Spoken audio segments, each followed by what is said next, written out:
Are injuries sustained on a golf course subject to dismissal just because they're sustained on a golf course? To find out, you have to read Katleski versus Cazenovia Golf Club, but it's 13 pages. Don't have time for that? I've got you covered. This is TLDR, Too Long Didn't Read, where I cover New York Court of Appeals cases, and I try to do it in 5 minutes or less.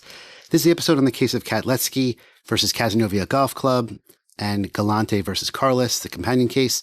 The citation for this case is 2025 New York Slip Opinion 02178, published by the New York Court of Appeals on April 15th of 2025.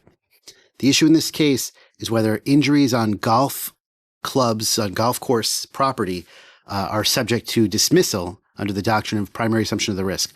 I'll explain all that in a few moments. The background that's helpful to know is that New York used to be a contributory negligence state, which meant that if the plaintiff was at all responsible for the injury, if the plaintiff was the person that caused the accident or injury, then he could not sue.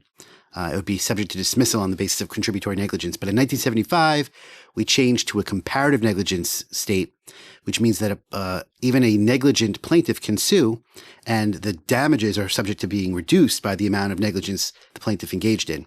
But we continue to have part of a contributory negligence scheme under something called the Doctrine of the Primary Assumption of the Risk, which basically says that under certain circumstances, generally it's confined to sports and recreation, because we recognize that sports is socially valuable, but it comes with an enhanced risk of getting injured. And we don't want to create a situation where New York State doesn't have any sports because of crushing liability. So as a result, if a person engages in sports and they get injured due to the normal heightened risk of getting injured in sports, that case is subject to dismissal under the doctrine of primary assumption of the risk.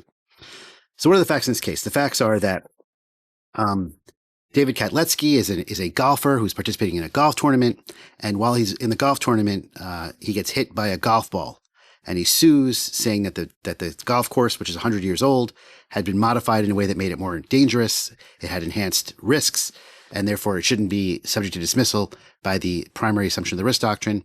There's a motion to dismiss, and ultimately it gets dismissed.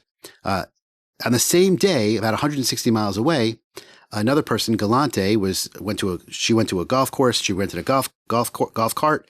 She drives to her car in the golf cart to get her clubs, and as she's in the parking lot, she gets hit by a car. She sues the golf club, the golf course. They move to dismiss, and ultimately, both these cases wind up going to the Court of Appeals. And the question is, are these injuries the kind of injuries that allow a doctrine of primary assumption of the risk to dismiss the case without even going to a trial? The Court of Appeals here says the question here is whether the mechanism of injury is the kind of mechanism that's common in that injury, in that kind of sport. So getting hit in the head with a ball is the inherent risk of playing golf. And so in the case of Katleski, that case should be subject to a primary assumption of the risk dismissal, because that's the exact kind of injury that you can expect to have happen on a golf course, as opposed to Galante, where we don't expect the injury on a golf course is not getting hit by a car. So that case should not be dismissed by primary assumption of the risk. It should go forward, not just be dismissed at that case. And that's the case of Katleski versus Cazenovia Golf Club. Have a good day. If you like what you just saw and want to see more just like it, please hit like or subscribe to let me know.